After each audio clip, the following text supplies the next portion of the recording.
Andrea Lavado. Presente, Pau, buenos días. Caroline. Buenas tardes, presente. Ya, Caroline. Daneri. Presente, Pau, buenos días. Buenos días, Daneri. Enaradi. Ya. Herli. Herli no está todavía.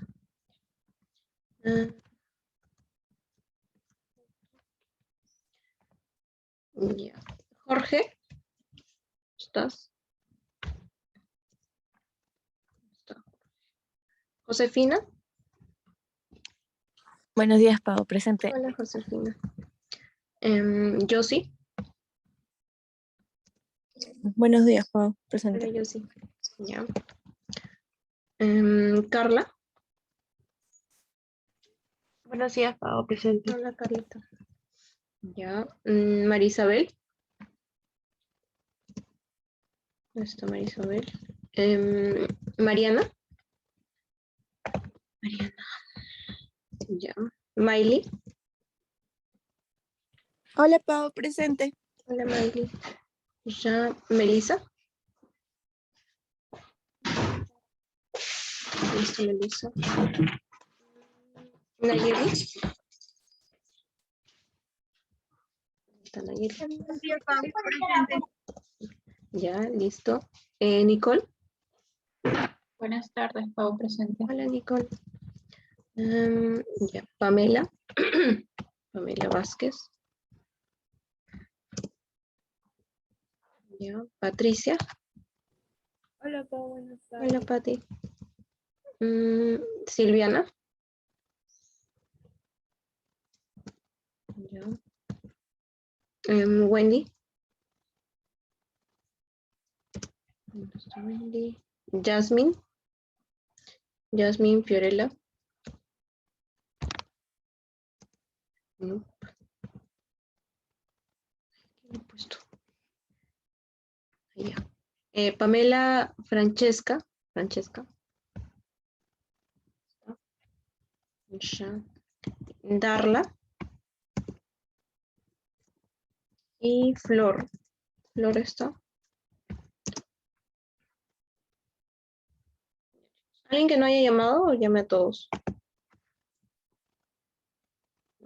Creo que están todos.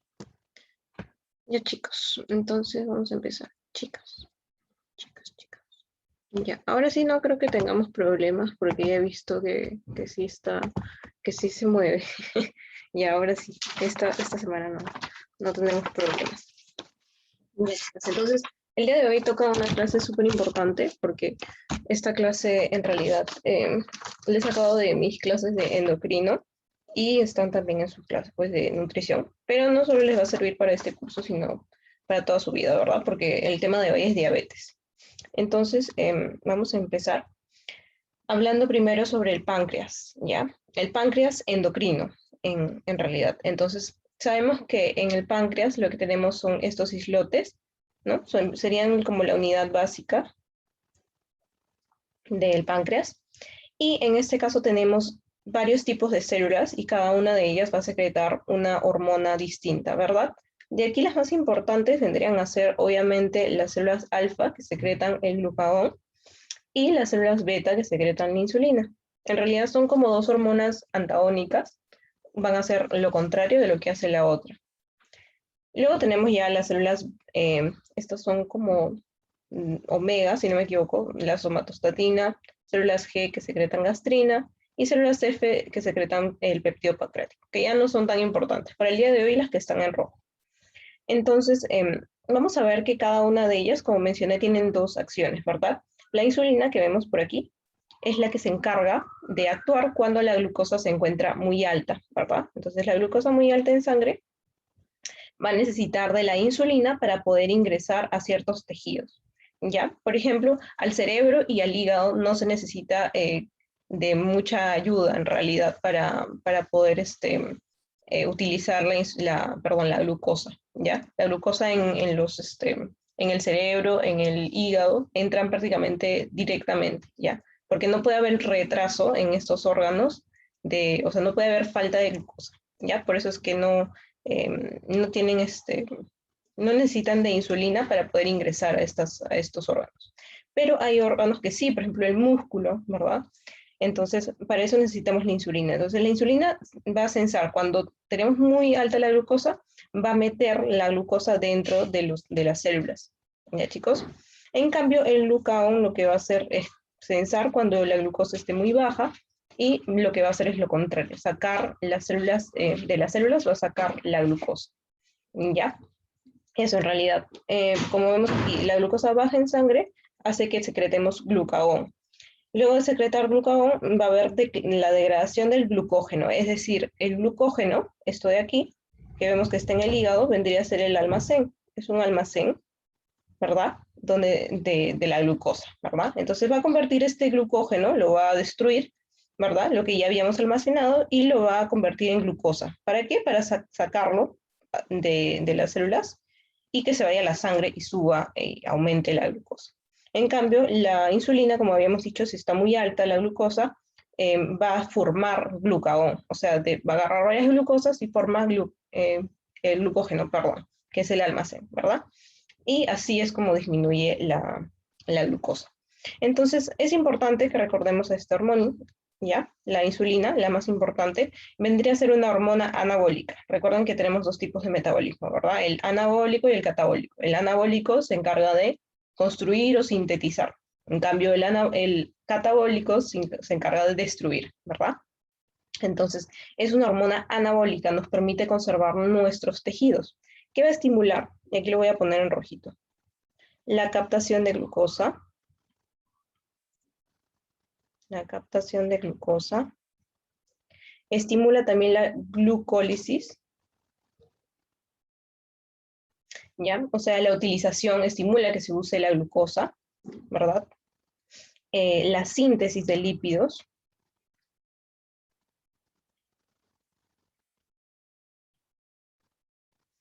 Y la captación de ácidos grasos. De aminoácidos. Captación de aminoácidos. Y también la síntesis de proteínas. Por eso es importante. Porque, ¿qué es lo que ocurre cuando los pacientitos vienen? Usualmente los pacientes diabéticos suelen ser bien gorditos, ¿verdad? Pero ¿qué ocurre después de que ya los diagnostican que tienen diabetes?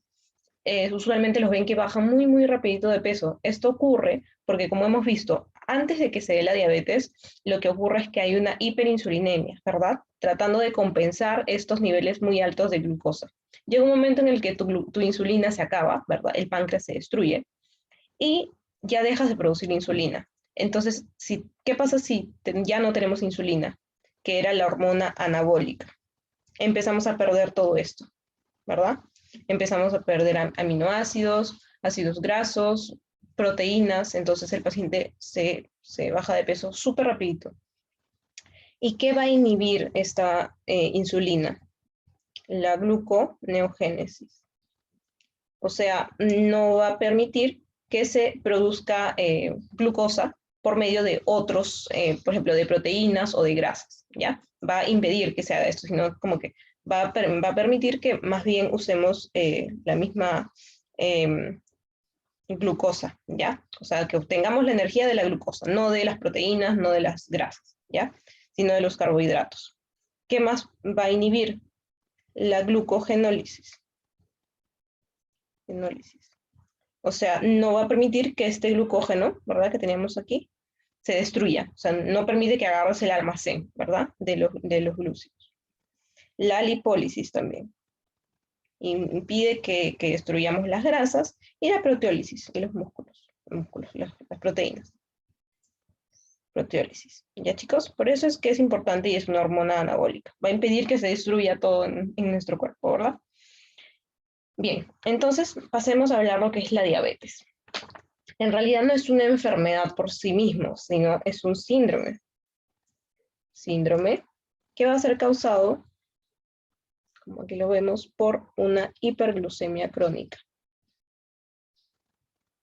hiperglucemia crónica. ¿Verdad? O sea, vamos a tener los niveles de glucosa muy altos por un tiempo bastante largo.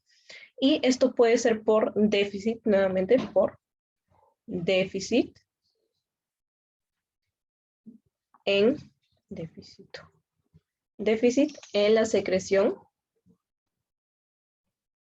y o en la acción de la hormona de la cual hemos estado hablando, de la insulina. O sea, en realidad puede ser porque secretas muy poca insulina o en algunos casos porque esa insulina no hace efecto, ¿verdad? Ya, entonces aquí tenemos distintos tipos de diabetes, ¿ya? Tenemos principalmente tres: la diabetes tipo 1, la diabetes tipo 2 y la diabetes gestacional. En la diabetes de tipo 1, ¿qué es lo que ocurre en realidad? Ya, en este caso vamos a tener una destrucción. Aquí se destruye por un mecanismo autoinmune, ya, esto es autoinmune de las células beta que secretaban la insulina, ¿verdad? Entonces, esas se destruyen por mecanismos autoinmunes. ¿Y qué vamos a tener? Un déficit absoluto. Déficit, sí. Déficit absoluto de insulina. Insulina, ya. Entonces, tenemos un déficit absoluto de insulina. Aquí está en rojo algunos genes que son importantes de este tipo de diabetes que podrían predisponer, ¿verdad? Pero no creo que se los vayan a tomar, así que no, más me importa lo que estemos escribiendo ahorita. Y luego tenemos la diabetes de tipo 2, que es la más común, ¿verdad? La que es el 80 al 90% de los casos. Y aquí lo que vamos a tener no es déficit en realidad, sino es una resistencia. Al principio siempre tenemos, es más, tenemos hasta mucha insulina, ¿verdad? Por eso hacemos una hiperinsulinemia. Ya, pero en este caso hay resistencia a la acción de la insulina, ¿ya? Y también puede haber una deficiencia relativa, o sea, sí hay deficiencia de insulina al final, ¿verdad? Déficit relativo de insulina. No es absoluto. Insulina. ¿Ya? Es relativo, ¿ya? Entonces acá sí hay insulina, pero es resistente en los órganos que les estaba mencionando, y además hay un déficit, pero es relativo, no es absoluto. Entonces, esos son los dos tipos más importantes, pero hay otros tipos, por ejemplo, la diabetes gestacional, que es cuando esta se va a encontrar en el segundo o tercer trimestre, y la paciente anteriormente no había tenido ni un antecedente de diabetes. Sin embargo, esta entidad sí va a ser un factor de riesgo para que cuando la paciente deje de estar embarazada, ¿verdad?, de a luz, pueda en realidad desarrollar una diabetes de tipo 2, ¿ya? Otros tipos que ya son menos importantes son monogénicas, otras que se dan por enfermedades del páncreas exocrino, por endocrinopatías y por fármacos, ¿ya? Pero eso no es muy importante. Bien, entonces, acerca de la diabetes de tipo 1, les mencionaba, ¿no?, que es autoinmune. Entonces, en estos pacientes siempre va a haber una susceptibilidad genética. Estos pacientes no es porque sí les dio o que a cualquiera le puede dar. No, estos pacientes son susceptibles genéticamente, y aquí lo vemos, ¿verdad? Todos estos genes que predisponen. Entonces, llega un momento en el cual en estos pacientes hay un gatillo. Este gatillo podría ser una infección, ¿verdad? Una infección, alguna enfermedad, por ejemplo, una cirugía, ¿ya? Algo que lo detone, ¿ya? Pero sobre todo infecciones, es lo más frecuente. Y esta susceptibilidad como que se activa, ¿ya? Y al principio van a empezar a secretarse a ocurrir esta autoinmunidad, ¿verdad? Empiezan a secretarse antígenos contra todas esas cositas de aquí. Tenemos antígenos, por ejemplo, antígenos anti-islote, ¿ya? Anti-islote, GAT65, si no me equivoco, GAT65, son un montón, ¿ya, chicos? Son un montón de estos, de esta autoinmunidad humoral. O sea, se empiezan a secretar todo esto y empieza a haber primero va a haber una injuria en la célula beta y va a haber una inflamación, ¿ya? Es una etapa de inflamación, primero, ¿ya? Por todos estos mecanismos que les menciono, ¿ya? También hay anticuerpos, perdón, no son antígenos, ¿ya? Sino que son anticuerpos. y estos van en contra de los islotes, pueden ir en contra de la insulina, pueden ir en contra de las células, ¿verdad? Y luego de esto se van a ir perdiendo, como vemos aquí, se van perdiendo las masas de las células beta, ¿verdad? Ya que está al 50%, van perdiendo, y luego lo que vamos a tener primero es una intolerancia a la glucosa, ¿verdad? Y ya entramos a una prediabetes, y cuando el paciente ya llega, miren, a un 10%, aquí está el 10% su masa de células beta, o sea, ha perdido el 90% de sus células, ahí recién se empieza a manifestar la diabetes, ¿ya? En estos pacientes. Y usualmente debutan con una cetoacidosis diabética, ¿ya? Que ahorita lo vamos a ver. Ya, eso hasta ahí con la diabetes tipo 1. Con la diabetes de tipo 2 ocurre algo distinto. En este caso ya no va a ser autoinmune, ¿verdad? Sino en este caso sería más que nada por el estilo de vida. Ya, estilos de vida, de vida no saludables. Sobre todo, ¿quiénes? Pacientes con síndrome metabólico, pacientes con obesidad, ¿verdad? Pacientes con obesidad, sobrepeso, como lo vemos aquí. Ya, esos pacientes son los que tienen esta diabetes, ¿verdad? Ya, entonces en estos pacientes lo primero que vemos es que se eleva, por ejemplo por aquí, la glucosa postprandial, ¿verdad? Miren, la función de la célula beta. Primero aumenta, miren cómo aumenta la insulina. Hay una hiperinsulinemia, ¿verdad? En este caso, hiperinsulinemia. ¿Ven? Aquí los niveles de insulina, aquí, ¿verdad? Están súper altos, ¿verdad? Al principio. Y poco a poco vemos cómo va bajando estos niveles, hasta que se quedan por acá, ¿ya? Entonces, primero tenemos una intolerancia a la glucosa, ¿verdad? Y luego ya se va desarrollando con el tiempo la diabetes. Y bueno, luego pueden haber crisis, ¿verdad? Crisis hiperglicémica. Entonces, en este caso, los factores de riesgo, por ejemplo, la acanthosis nigricans, que nos significa que el paciente está haciendo una hiperinsulinemia, la hipertensión arterial, la glucosa en ayunas elevadas, el tener síndrome de ovario poliquístico, el no haber lactado una lactancia materna exclusiva y las dislipidemias que vemos aquí, las más importantes si están en rojito, ¿verdad? El tener bajo el HDL y el tener alto los triglicéridos también es un factor de riesgo para este tipo de diabetes. Entonces, ya, hasta ahí con lo que es la fisiopatología, ¿verdad? Y ahí, ¿qué más es importante aquí? La clínica de estos pacientes. ¿Por qué? Porque para que ustedes sepan cómo encontrar estos pacientes o cómo sospechar de algún paciente que tenga diabetes. Y aquí es súper importante las 4 Ps, que ya ustedes lo deben conocer, ¿verdad? Polifagia, polidipsia, poliuria y pérdida de peso. Esas son las 4 Ps, ¿ya? Polidipsia, polifagia, poliuria y pérdida de peso. Son las más importantes. Así es como ustedes van a encontrar a los pacientes, ¿ya? Aquí nada más es una diferenciación, ¿verdad? El grupo etario que afecta más la diabetes tipo 1 serían los niños, ¿ya? Porque ellos desde un comienzo tienen este déficit, ¿verdad? De insulina. Y en menores de 30 años. En cambio, la diabetes tipo 2 suele ser más de adultos y ancianos, aunque se ha visto que ahora hasta los niños pueden tener esto, pero es el grupo que más prevalencia tiene de diabetes, ¿verdad? El estado nutricional en la diabetes tipo 1 suele ser normal o tener un peso más o menos bajo. En cambio, la diabetes tipo 2 ya lo vimos que los pacientes tienen sobrepeso y tienen obesidad, ¿verdad? Predisposición genética en la diabetes tipo 1 es moderada. Como habíamos hablado, estos pacientes suelen tener estos tipos de genes, ¿verdad? Aunque también puede ser que sea de nuevo. Pero los que tienen más predisposición son los de diabetes tipo 2. Aunque les parezca raro, pero si ustedes tienen familiares que tienen diabetes, ustedes son muy propensos a tenerlo. Esto no quiere decir que literalmente van a tenerlo, sino que si ustedes tienen un mal estilo de vida, lo más probable es que sí lleguen a desarrollar una diabetes cuando ya sean adultos. La clínica en la diabetes tipo 1 es de un inicio brusco, como hemos visto. Como en estos pacientes se acaba la insulina, o sea, totalmente, los pacientes no tienen nada de insulina, el déficit es brusco y el debut es con cetoacidosis diabética, que ahorita lo vamos a ver. En cambio, la diabetes tipo 2 es más progresivo, ¿ya chicos? Y pueden tener síntomas como puede que no.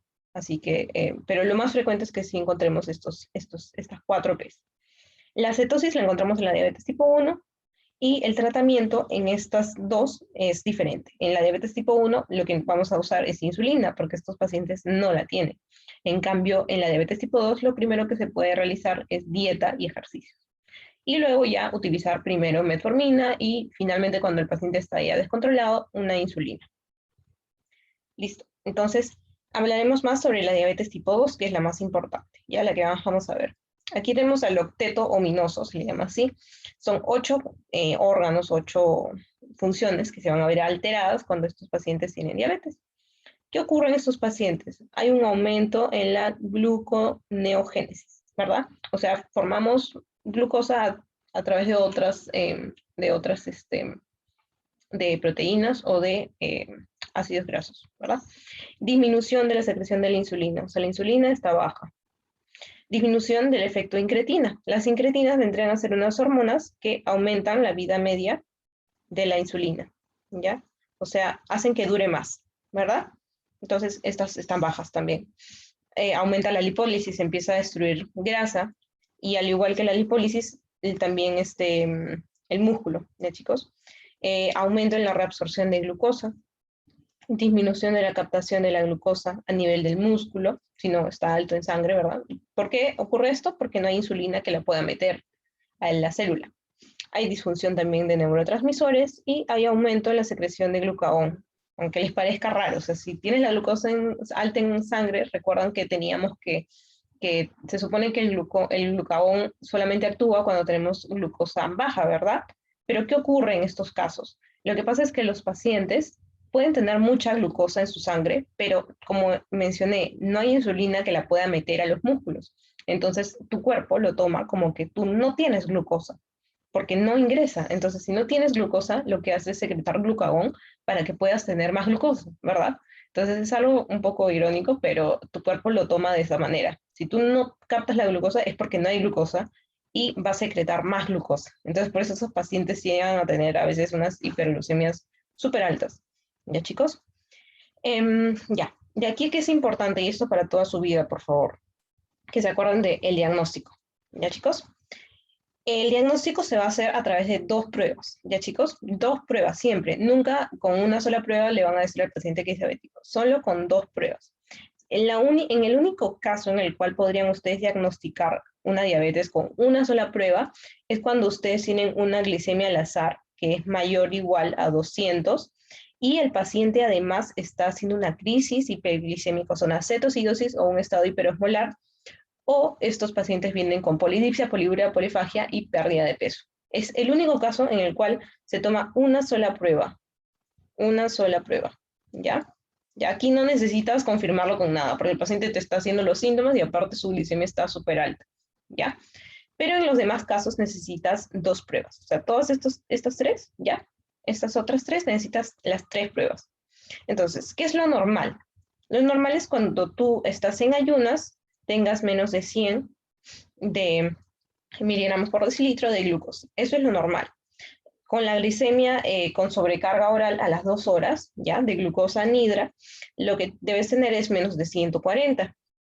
Y esta de aquí vendría a ser la hemoglobina glicosilada, ¿verdad? Esta es importante porque te da el informe prácticamente de los 3 meses, de 3 meses de lo que el paciente ha consumido. O sea, esta es la glucosa en promedio de lo que el paciente ha tenido por 3 meses, ¿verdad? Y el valor normal debe ser menos de 5.7%, ¿ya? Esto prácticamente nos ayuda a ver a esos pacientes que hacen su dieta como que una semana antes de que les tomen su examen y digan, para que digan que han comido bien, ¿verdad? Y en realidad no. Entonces esto no nos va a mentir, esto nos va a decir lo que ha comido por 3 meses, ¿verdad? Luego tenemos lo que es la prediabetes. En este caso la glicemia en ayunas va a ser de 100 a 125. Esta es una prediabetes, ¿ya? En caso de la glicemia con sobrecarga oral, será entre 140 a 199. Y la glucosa glicosilada, me olvidé decirles, esta es en realidad para seguimiento, ya chicos, esta no es para diagnóstico, no se pide para diagnóstico, seguimiento. Si no se piden estas dos son diagnósticas, ¿ya? Usualmente se pide siempre una glicemia en ayunas y se repite si es que sale alterada. Si es que no sale alterada, el paciente no tiene diabetes, ¿verdad?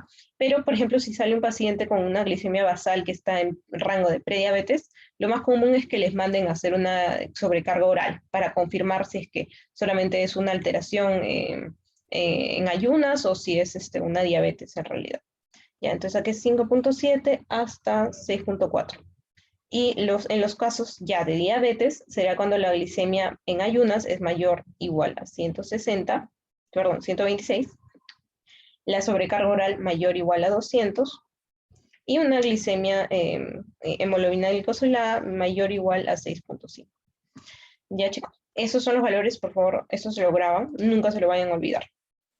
Y en estos casos, como habíamos mencionado, podían haber complicaciones, ¿ya? Las complicaciones agudas. Aquí solamente les estoy poniendo cetoacidosis y el estado hiperosmolar porque son las más comunes, pero también hay la hipoglicemia, por si acaso. Y bueno, eso no es tan importante para esta clase, ¿ya? Entonces, en este caso vamos a mencionar lo que es la cetoacidosis y el estado hiperosmolar. La cetoacidosis, como vimos, se trata o se da mucho más frecuentemente en pacientes que tienen diabetes de tipo 1. ¿Por qué? Porque hay un déficit absoluto de insulina. Y como no tienes de dónde producir glucosa, ¿verdad? Lo que se hace es destruir otras cosas como los ácidos grasos, ¿verdad? Entonces, aquí va a haber lipólisis. Empiezas a destruir, como aquí ya vimos esto, ¿no?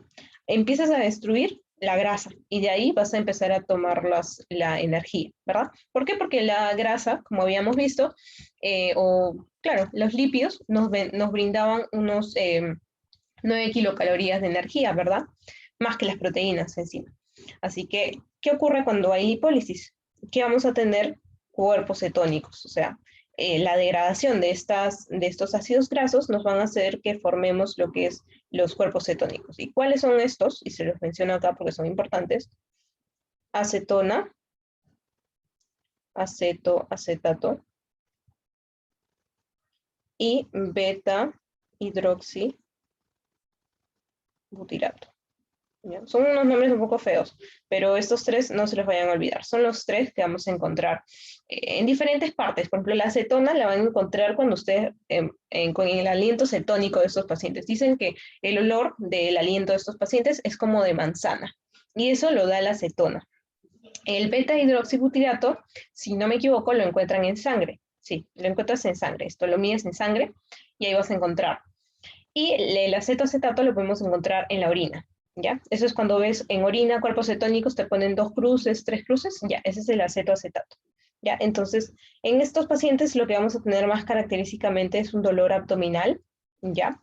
Náuseas, vómitos, o sea, más que nada clínica digestiva. Tenemos la respiración de Kussmaul, el aliento cetónico o el aliento a manzana, ¿ya? Y en estos casos, en estos pacientes, bueno, en ambos casos, por si acaso, los pacientes pueden estar deshidratados, ¿ya? Y en el laboratorio, que es lo más importante aquí, la glucosa la vamos a encontrar mayor de 250. Va a haber una acidosis metabólica, acidosis metabólica, ¿ya? ¿Esto qué quiere decir? Que el pH está bajo en sangre, ¿verdad? Y esta va a ser un anion gap elevado, ¿ya? ¿Qué quiere decir esto? El pH del paciente va a ser menor de 7.3, el bicarbonato va a ser menor de 18 y el anion gap va a ser mayor de 10, ¿ya? Y además va a tener cetonas, ya sea en sangre o en orina, ¿ya?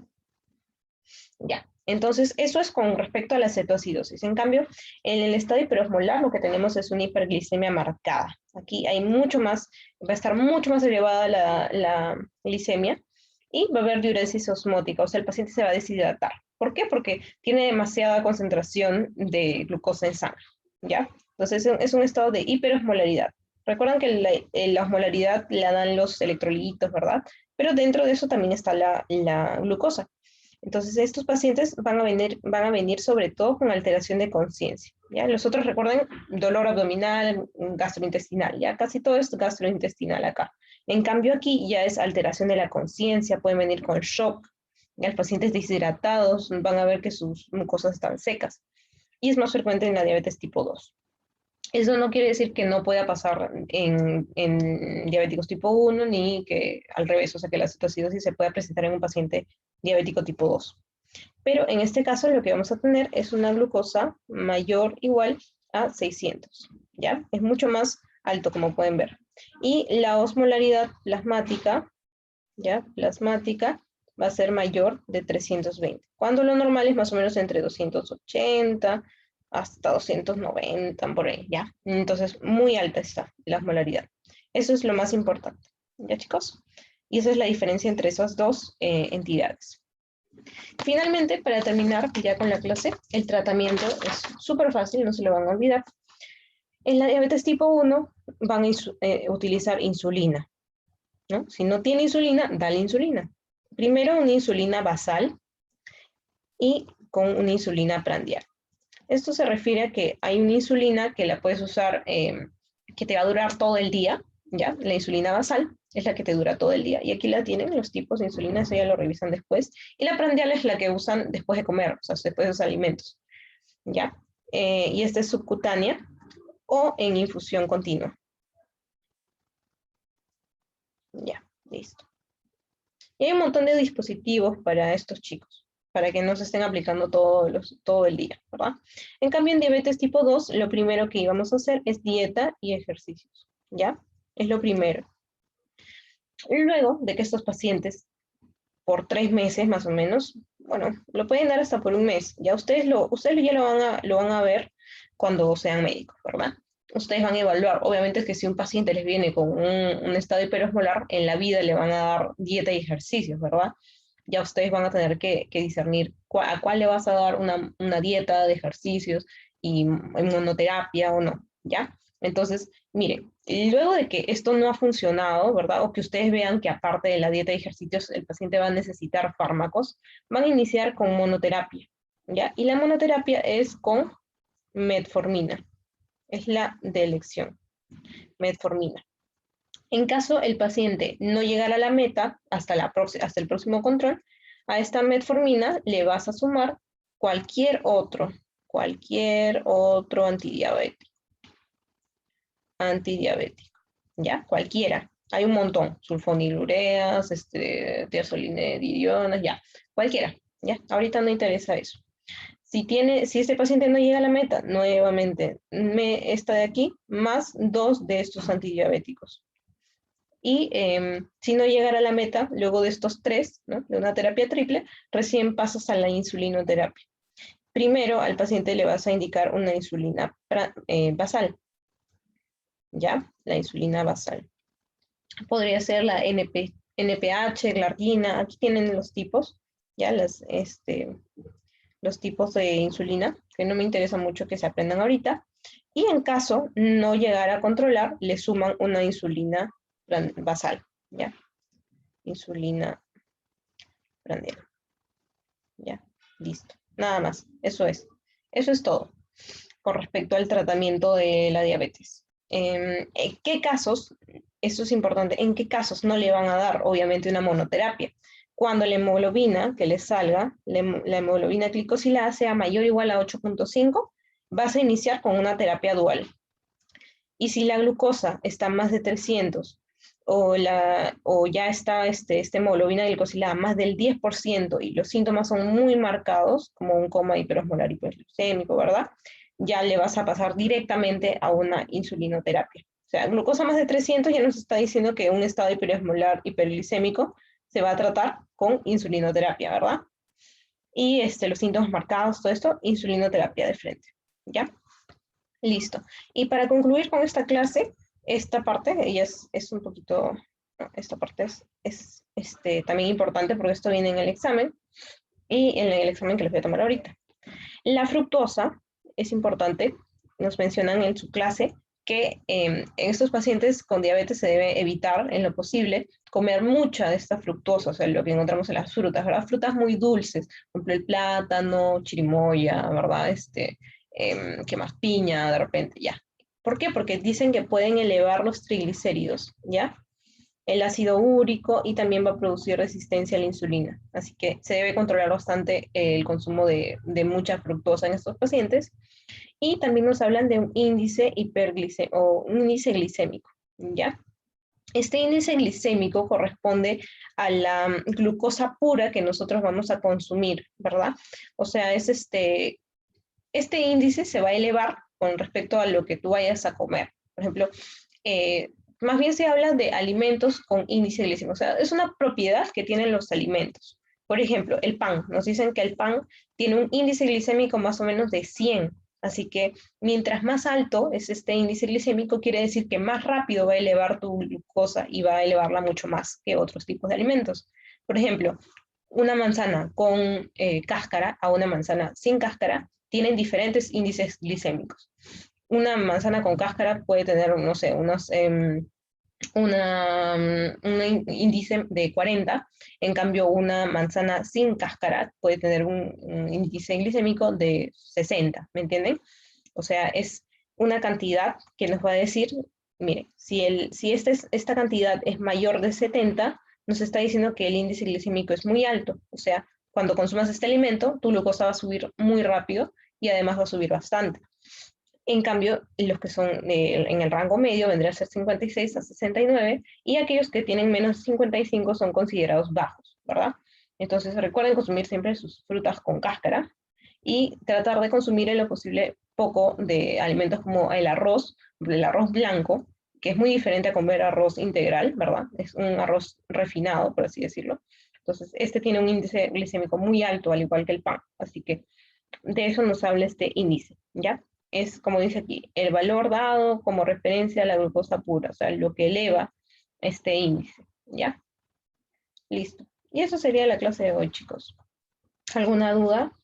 O si no, para de una vez darles el pasito y se puedan ir a descansar. Uy. Ya. ¿No hay dudas? Ya. Les voy a ir pasando entonces el pasito. A ver.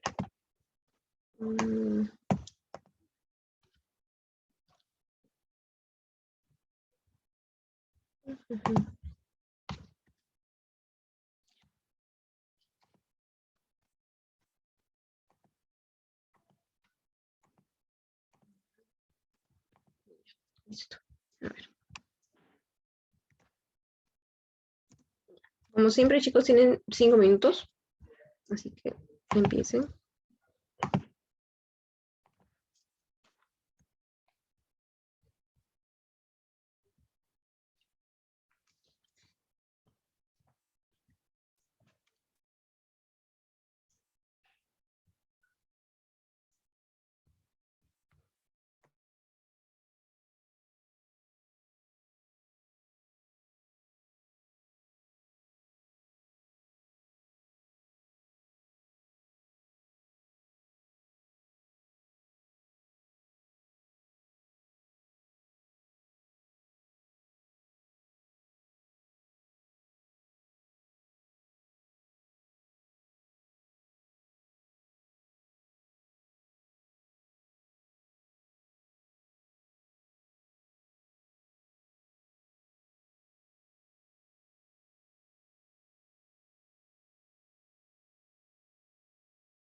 Un minuto, chicos, vayan enviando.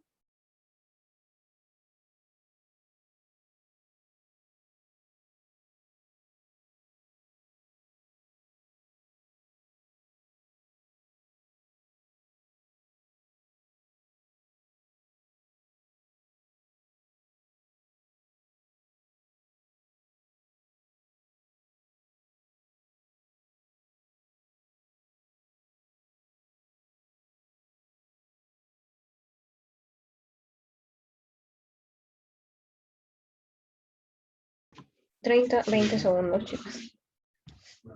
Envíen 20 segundos, ahora sí.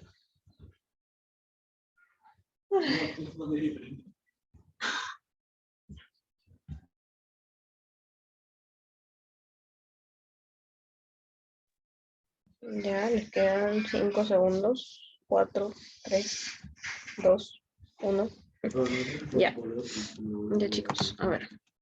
Vamos a cerrar. ¿Enviaron todos? Envíen, por favor. No, Julio. Julio. Ya, a ver. Vamos a responder. Ya. A ver. Voy a compartir aquí y acabamos con esto.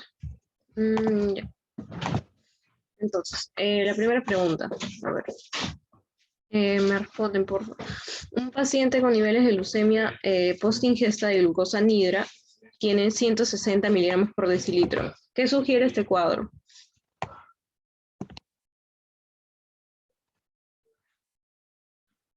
¿Qué han respondido, chicos? Prediabetes. Ya, muy bien. Recuerden que prediabetes es... Sí, ya. Recuerden que prediabetes es desde 140 a 199, ¿verdad? Está en 160, entonces prediabetes, ¿verdad? A este paciente le mandarían otra vez a hacerse su prueba, por si acaso. Ya, pues me está yendo la batería. Ya. La dislipelemia que caracteriza la resistencia a la insulina, chicos. Rápido, antes que se me acabe la batería. La primera. Ya, muy bien. Incremento de triglicéridos, disminución de HDL. La 3. Mide el incremento de glucosa en sangre luego de ingerir un alimento o comida. Índice glucémico. Ya, perfecto. El índice glucémico alto, ¿cuál es? Mayor de... 70. Ya, 70. Y la última. Frente a un paciente con diabetes tipo 2, usted indica un plan de alimentación, limitar el consumo de fructosa. ¿Por qué?